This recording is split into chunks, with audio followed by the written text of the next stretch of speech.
Hey everybody, in today's variation of a supercut, I wanted to take a look at the videos I made on Juan Soto throughout 2025 that detailed the ups and downs of his first campaign with the New York Mets, all of the laziness storylines, surprising and impressive power speed stuff, and overall his dominance on a larger scale. With this being said, because it is a supercut, each separate piece will contain references to what was happening at the time. These may be a little out of date, but it shouldn't overall affect the moment's detail within. As for his complete numbers on the year, since I did want to mention those before we get into it, he had a career high in home runs with 43, stolen bases with a National League leading 38, and tied for his highest ever MVP finish in a full season, at third. I think it was a fantastic start to his career in Queens, and honestly, I think he could be even better in 2026, considering he was pretty unlucky overall in terms of the batted ball data. Let's now examine the emotional ups and downs of Juan Soto's first season in the blue, orange, and white. I've been debating all day today on whether or not I wanted to make a video about the actions of Juan Soto yesterday, because I've seen so many people talking about it online, and I honestly don't want to add to a narrative that I think might be a bit overblown. But after examining the footage on a couple different plays, as well as seeing a couple takes that I thought were valid on the whole situation, I decided I'd go ahead and talk about it, with it being the fact that Juan Soto probably just had his single laziest contest as a member of the Mets. Things got started in the first when Aaron Judge hit this fly ball down the right field line, a ball that had an expected batting average of just 166.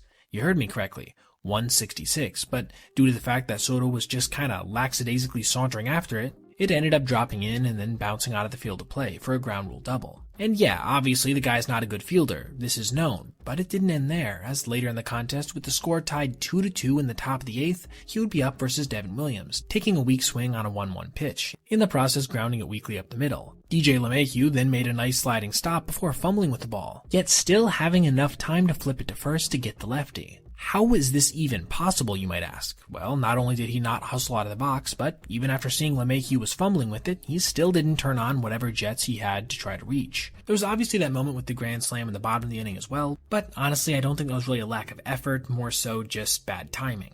I will admit he certainly looked discouraged after the play, but that's not necessarily atypical considering the magnitude of the moment. The last thing I see as relevant I want to bring up was from this post on Twitter by 4 Trained Savages, which does a good job of summarizing my last angle, even if the original intention of it was a little troll. He just didn't have any swag all series, something he had in spades last season.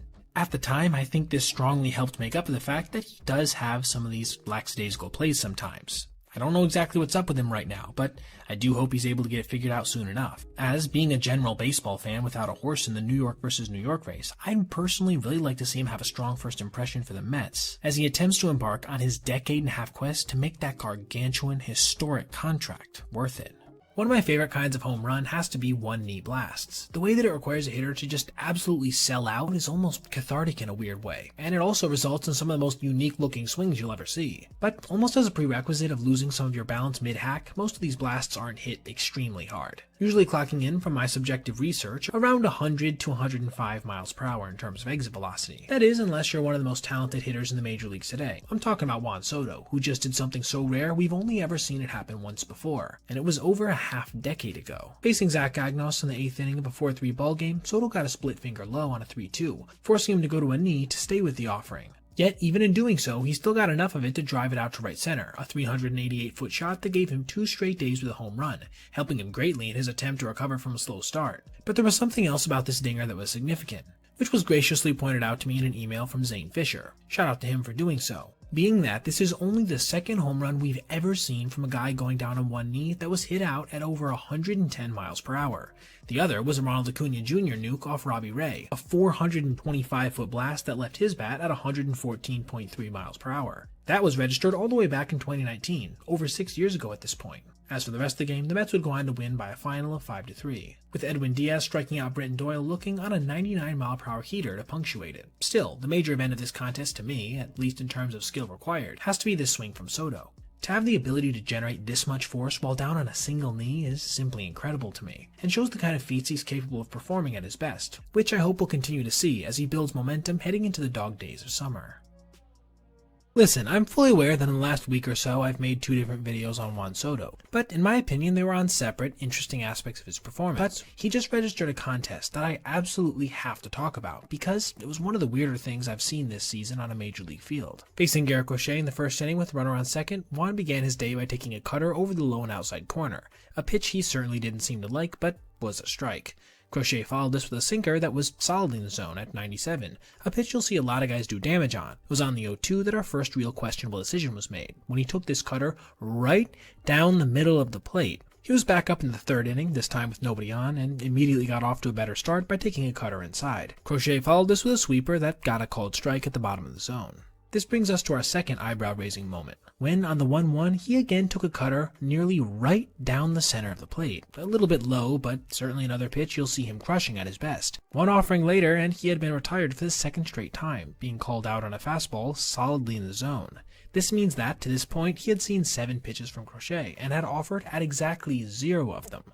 Maybe this influenced his next at-bat a bit, as he was hacking away to lead off the 6th, grounding this poorly placed cutter weakly foul behind the plate. Then, for some reason, took another pitch in essentially the same spot, getting him down 0-2, before making it 3 straight at-bats with a strikeout by waving at a sweeper nowhere close. This just isn't the type of at-bat you're used to seeing from Juan Soto. His second to last AB would come in the biggest moment he had been in so far, with the bases loaded and 1 out, and an opportunity to drive in an important insurance run. He wisely took the first pitch away for a ball before fouling off a sinker. On the 1-1, he would manage to put his only ball in play of the entire night, a deep drive to center field that managed to go for a sac fly. But in case you thought this new free-swinging Soto was going to take his last at-bat in the 9th inning, think again, as he would proceed to have a 6-pitch at-bat where he offered at exactly 0 of them. That made 3 plate appearances on the night where he had taken 0 swings. What's more, over the course of this game, he had taken 9 called strikes, which is just 1 off of his career high of 10 set back in 2018 versus the Braves. But there was one massive difference between this performance and that one. He did manage to hit a home run in his first at-bat of that night, helping to offset all of those taken strikes. Meanwhile, in this contest versus Boston, he only even managed to put the ball in play once, and while it was productive, it certainly wasn't anywhere near close to being as valuable as a home run. That's why I think I'd consider this the most passive game of his career to this point. Like I did with the last video, I want to end this with a declaration that I really hope he can turn this around sooner rather than later, as I personally want to see the same Hall of Fame level Soto that we have in years past, for at least the next 5 to 10 years, before we get into the twilight of that massive record-breaking contract.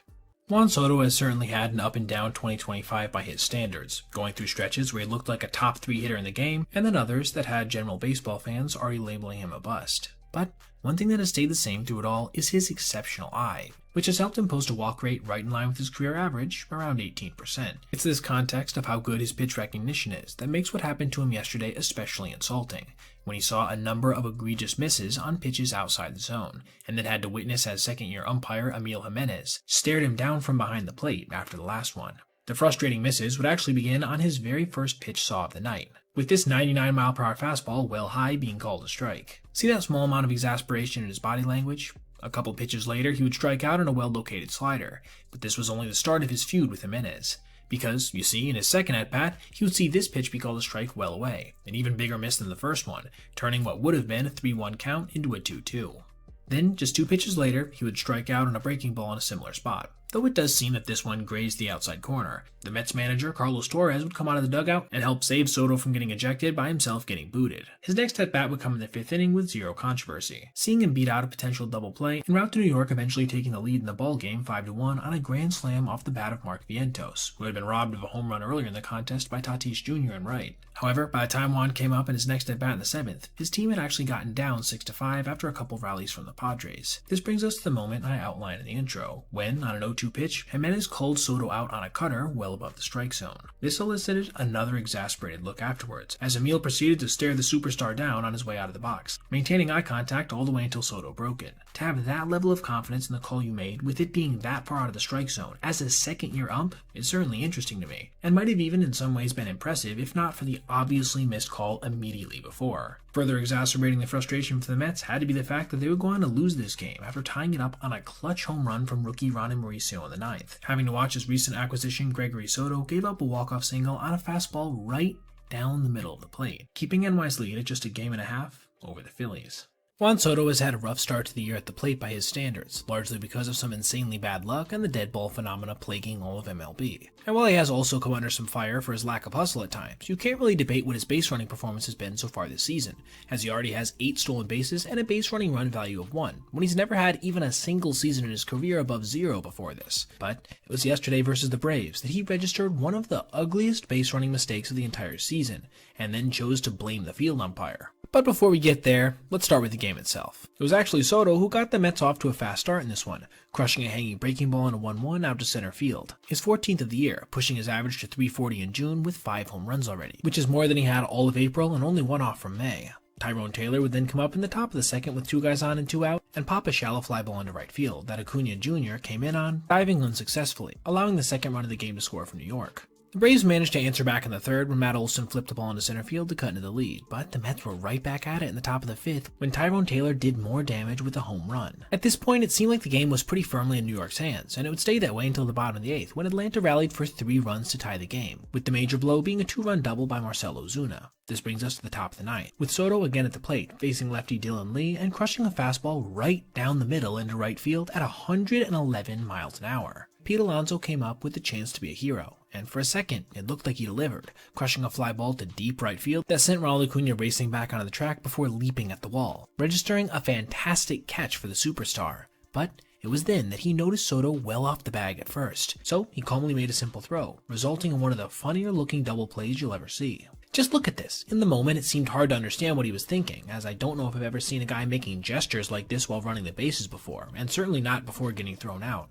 It was after the game that Soto would provide a little context, apparently choosing to put the blame on the field umpire, saying, "We rely on the umpires. We wait on them to make the call. The goal is look for the umpire and make sure he gets the call right. But I feel like he took way too long to make the decision, and it put me in a tough spot." There's 2 main issues I have with this statement. The first one being, why was he so far off the bag if he had no clue whether the ball was caught or not? If he was halfway to second, he could have gotten back relatively easily. And the second one is that he didn't look at his first base coach, who, while he isn't able to be seen on the broadcast, was apparently gesturing for Soto to get back to the bag, according to a few fans who were at the game. This ended up being a highly consequential play as well, as the Mets would go on to lose this contest on a walk-off from Austin Riley in the bottom of the 10th. Little side note, but shout out Taylor for running this ball down despite the fact it really had no bearing on the game. Maybe if Soto remains on first instead of getting thrown out on that double play, things could have been different. But at the very least, it's certainly a moment that can't feel good for a Mets fan base coming off a sweep in the series before, and well on their way to losing another game tonight.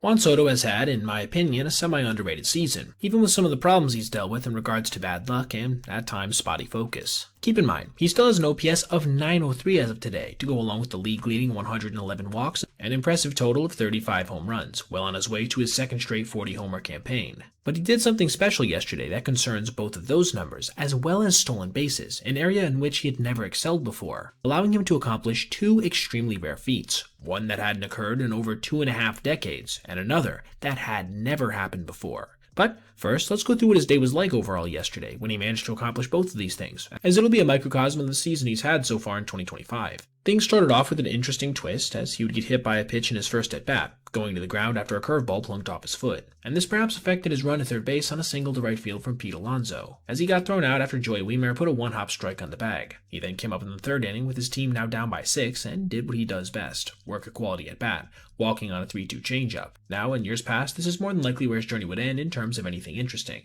either scoring on a hit or getting stranded on the bases. But the 2025 version of Soto is far more dynamic, and he showed why on the very first pitch to Pete Alonso, stealing second base without a throw. This brings us to the real fireworks from Juan, as he decided to forego his patient approach in his next AB, swinging at a first pitch slider and crushing it out to right field for a home run just over the glove of a leaping Wiemer, his 34th long ball of the year. It also brought his team within 2 runs, and wouldn't you know it, in his next at-bat it will be more of the same, another first pitch swing and another long drive to right center field, tying the game up at 8 and giving Soto 35 dingers. By the way, that ball's exit velocity was 111 miles an hour. He would come up for the last time in the 8th inning, with his squad now down by a run, working another productive AB en route to drawing a walk. And once again, he would manage to swipe second base when Alonso struck out on a 2-2 breaking ball, his 25th swipe of the year. That was pretty much it for the game. The Mets would go on to lose 11-8, but for Soto, a couple special things had happened. The first one is probably a bit less impressive, being that this is the first time since 1999 that we've seen a hitter blast at least 35 home runs, steal at least 25 bases, and get walked at least 110 times in a single season, a feat that I'm pretty sure no one expected to come from Juan. Think about it, a guy like Mike Trout never managed to accomplish this in a season. But the second fact is even more mind-blowing in my opinion, posted on Twitter by OptaStats, which pointed out that he's the first hitter in Major League history with at least 10 home runs, 10 stolen bases, and 25 walks in a single month. That's right, Barry Bonds, Willie Mays, Mike Trout, Shohei Ohtani last year, or any other number of MLB legends have never managed to do what he did in August. That's truly insane to me, and certainly worth making a video about to share with you guys. There were 132 guys last year who played over 1,000 innings, and in that time, there was literally nobody worse when it came to the defensive stat I take the most seriously, being fielding run value, than Juan Soto, at -13, tied with Joe Adell. And I know you might find yourself asking right now, why was he worse than Adell when Joe literally played less innings, making his output actually worse on a per-game basis? Well, the Angels outfielder was attempting to learn a new position on the fly, being center field, where he registered -8 outs above average. Based on his metrics in right, if he had played the whole year there, he probably wouldn't have been great, but not anywhere nearly as bad overall. Soto, meanwhile, had zero excuse, as he was playing a position that he had registered over 5,000 career innings played at previously. But don't get me wrong, it wasn't just FRV where Soto was a major league worst. He was also tied for last among outfielders in runs prevented and outs above average, which fold into fielding runs. Even his once valuable arm, which registered a value of 3 last season, dropped to -2 in 2025. So, what does that actually look like in practice? Well, there were a couple obvious mishandled ground balls, like when he botched this play in right field versus the Marlins to turn what probably should have been a play at the plate into an easy RBI single, or when he let this routiner straight up get by him versus the Nationals, and then go nearly all the way to the wall, allowing a run to score and pushing the hitter all the way to third base. However, the dude only made one official error this year, being the prior play, so I wouldn't say that this happened all that often. But you know what did? Him not being able to get to balls that were even of a moderate difficulty. Let's start with plays he had to go back on. Here he is chasing 4 separate fly balls that were over his head. Now, I'm not saying that he needed to catch every single one of these, or that they weren't relatively tough, but to not manage to get to even a single one of them, especially this one versus the Cubs, which he actually had time to camp underneath, and still somehow turn himself around, or this one versus the Nationals that he got a glove on but couldn't secure, leading to a leadoff triple that eventually contributed to a walk-off loss. And in case you thought his range was any better coming in, you'd be dead wrong. Here's 3 separate instances of him not being able to get to a ball that the vast majority of outfielders besides him would be able to. Almost looking like he was moving in slow motion in the process, especially on the last one versus Ronald Acuna Jr., taking a bizarre route to a ball that ended up dropping just in front of him. And for those of you that are going to claim I'm cherry-picking these, I want to point you back to this screenshot of his actual metric performance. The dude was terrible going any direction on the field, and nearly equally so, I might add. The last area of note I wanted to point to was the fact that, among all Major League outfielders, he was also tied for the most triples allowed. This obviously is not completely his own doing, but it certainly was noticeable at times how long it took him to go and retrieve balls rattling around out there, and then to get them in, with this instance versus Cleveland I think serving as a pretty good example. Seeing as how he wasn't nearly as bad overall in 2024, I do think there's room for him to return to the mean going forward, but it's almost certainly going to have to involve him putting in work in the offseason, something I'm not sure he's all that concerned with considering that he almost just went 40-40 in his first year in Queens. Alright everybody, if you made it this far, I appreciate you watching, and if you did, consider checking out any of these other videos on your screen right now for other content just like this. Also, if you ever see anything you'd like to see me detail in the video, feel free to reach out to my email, basebpoet@gmail.com, and if I end up using your idea, I'll give you a shout out. Thanks for watching. Have a great rest of your day.